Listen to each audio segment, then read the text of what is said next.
Welcome to Squadron ScaleWorkshop. My name is Brett Green. Around 15 minutes ago, that is about the same time it took me to get the camera set up and ready for this video, I received a parcel on the doorstep from Eduard, and it contained two boxes. They're both Eduard's 1/48 scale, brand new P-51D Mustang kits. I thought before I started ripping open cellophane, I might just make a quick unboxing video, give you some of my first impressions as soon as I open the boxes and the bags for the first time, and then we'll take a bit more of a detailed look at the sprues, parts count and details. So, the first box is the fully commercial release, a limited edition Chatanooga Choo-Choo, which I believe is out in limited outlets now and will be appearing on the shelves at the Chattanooga IPMS USA Nationals in a very short period of time. So let's have a look at what's in the box. It's a 1/48 scale kit. It's a limited release. The model represents a D5, which is a fairly early model. But it also has the fin fillet, which makes it, I guess, a late D5. We have, first of all, in the box, a cellophane bag containing all of the plastic sprues. So let's open this up and see what we have inside. As I say, we'll take a closer look at the sprues with some high definition photos a bit later on. But what we have here is sprue D, which is the fuselage sprue, effectively. So what we have are the two fuselage halves, the rudder, and also we can see here the fillet insert, which goes in here. We can see there's a little vacant spot for the insert there. The surface textures are as gorgeous as you would expect from Eduard with their recent releases. Beautiful, fine recessed rivets and panel lines. Several different depths of rivets and so forth. I don't know if you can see that in much detail there, but as I say, we'll take a closer look a bit later on. And really nice texture for the tapes on the rudder fabric control surfaces as well. Right, so that's sprue D, the fuselage. Let's take a look at the next big one, which is the wings. What we have here are the wings.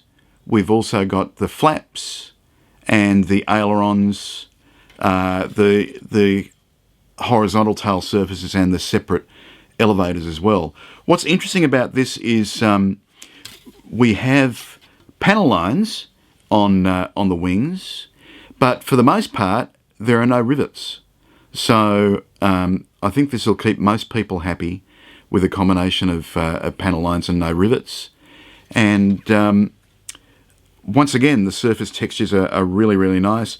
There is a section behind the wheel well on the lower wing that does have some very fine rivet texture on there as well. But yeah, separate control surfaces, really lovely, lovely surface textures, and also, as we can see, a full span lower wing and two upper wing halves. There's a recess in the upper wing halves on the bottom as well to accommodate the wheel wells. I presume that's going to be in here fairly soon. So, continuing our first journey through the cellophane bag, let's have a look at sprue K. Oh, I beg your pardon. That's P-51D-K.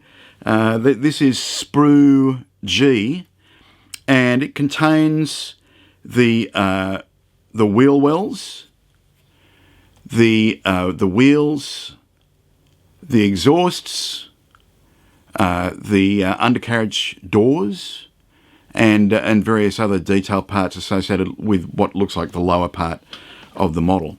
So just having a really quick look here, we have two different styles of the exhaust, shrouded and unshrouded. Both of these feature hollowed out ends, really very nice.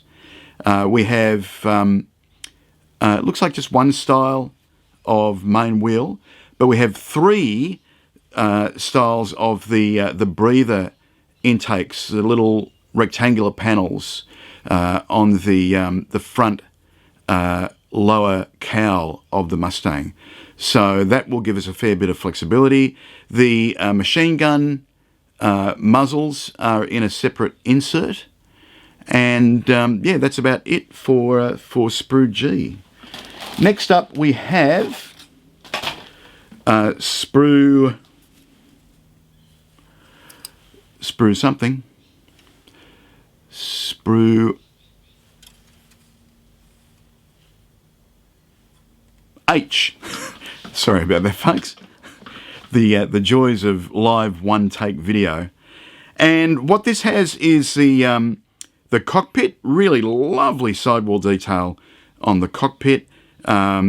Alternative instrument panels and combings for the early D or the early D5 or the late D5. The seat, and we have also three styles, by the look of it, of propeller blade. So we've got the cuffed Hamilton Standard, we've got the uncuffed, and looks like an Aero Products as well. I could be wrong because, as I say, this is absolute first impressions. There are two styles of spinner on the sprues as well. And once again, this just looks absolutely lovely. We've got three auxiliary lower instrument panels, switch panels as well. So got lots of interesting options either in this kit or in future releases. The final grey sprue in the box here. See if I can find the sprue letter a bit quicker. This is sprue F, and we have here all the dangly bits. So we have the rockets. We've got the paper drop tanks, the 75-gallon metal drop tanks. We have the rockets with the zero-length launching rails. Tails are two separate parts for each rocket, and we've also got bombs. Looks like it's probably 250 and 100 pound. I could be wrong. We'll check that before I get the formal review up as well. So plenty of ordnance there for your Mustang. Next up in the box, we have a separate plastic bag with the clear parts in there. And we have three, count them, three, 1, 2, 3 different styles of hood sliding canopy section. So one of those will be the Dallas, and two other styles as well. We also have several styles of gun sight. We've got the mirror for the sliding section of the canopy, and landing lights and so forth. Plus the windscreen, which has a section of fuselage moulded with it, which I always quite like because it means that you don't have as big a risk of smearing glue all over the windscreen. The other goodies that we have in the box here are the ever-present and always welcome coloured photo etched fret. So we have, once again, the latest style of colour photo etch with the little lenses having glossy raised domes, which I think looks really good, and the sandwich of the upper section that goes over the top. We've also got harness straps. We have a couple of intake grills and small details as well for for the rest of the canopy, the rest of the cockpit. Next up, we have the canopy and wheel masks.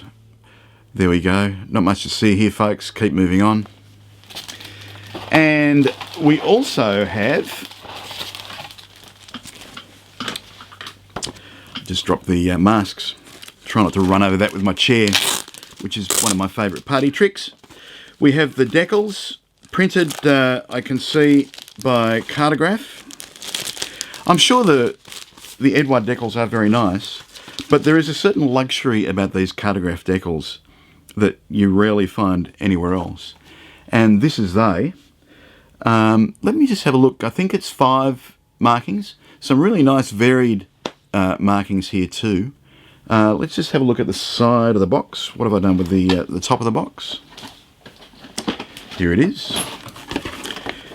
And oh, there are 6 marking options. So we've got green noses, we have checker noses, we have bare metal, we have improvised green upper surface camouflage, yellow and red and blue tails.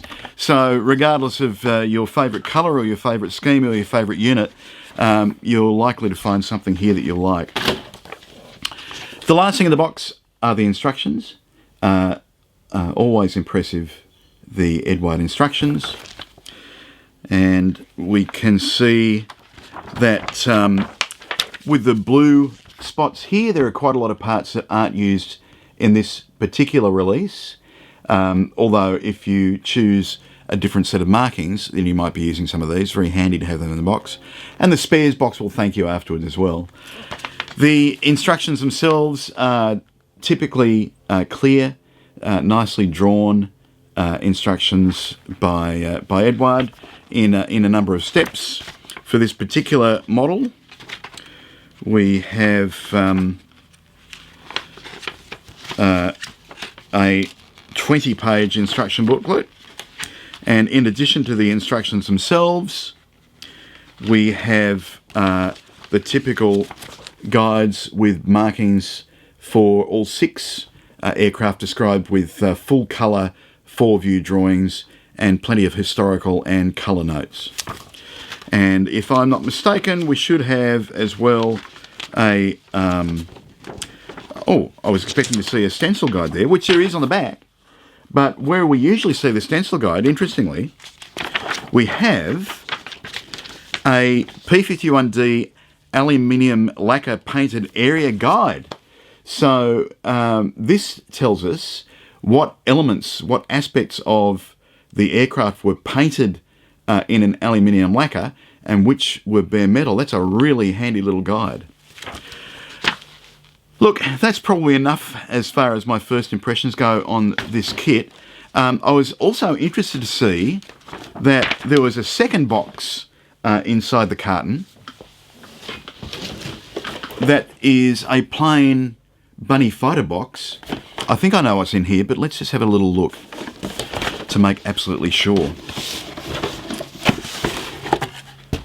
Aha, yes. So what we have here is a box that has sprues alone, so the grey sprues and the clear sprues. No instructions, no photo etch, no masks. So this is your typical kind of over-trees concept. I'm not sure if this is just, I think this is probably just for initial review. Eduard have told me that I can talk about this and show people. So I'm not blowing any secrets here. But what we have here, I think, is a new fuselage sprue.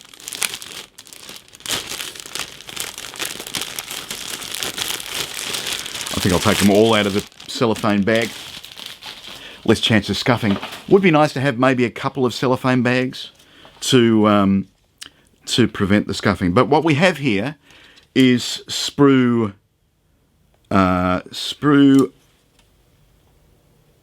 C. And we can see on sprue C that we have the filletless fuselage.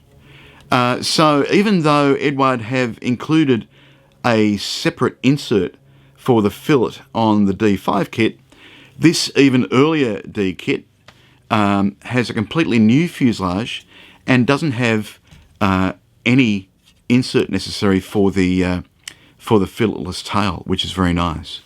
I believe the rest of the contents are going to be the same. It's interesting, I assume this is going to be the contents of the D1 or a similar early D variant, but they've also included the sprue from the kit with the fillet. So presumably a number of these early ones would have been retrofitted with a fillet at some stage during their service life. So Eduard have taken into that account and also included the D5 fillet fuselage halves as well. This is pretty exciting. Oh, I tell you what, if it's been a quiet year so far on new releases for aircraft, boy, are we making up for it now. It's quite incredible, the number of landmark releases that we are seeing over the next coming weeks, quite apart from anything else. But my first impressions are very, very favourable on the new Eduard P-51D-5 and also the sprues of the earlier version kit. As I say, we'll take a closer look at these in terms of high resolution photos in the next coming days, and I'll be getting a start on this one very soon too. So and I should also mention, I'm taking this video on a brand new camera. My old, much loved Lumix LX5 has become unreliable over the last couple of months, dropping out in audio and so forth. So I really had to buy a new camera. So I wound up buying a Canon EOS M50. It's a mirrorless camera. Looks like a tiny little scale model digital SLR, but it's got a hot shoe. It's got a microphone input, so I can use my Rode shotgun mic on the top. And the camera, as far as the still photos are concerned, has been fantastic so far. I'm really interested to see how it goes with the video quality as well. Hope you enjoy it.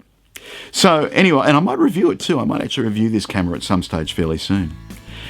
But that's about all I have for you on this very exciting morning from the office of HyperScale and from Squadron ScaleWorkshop. Bye for now.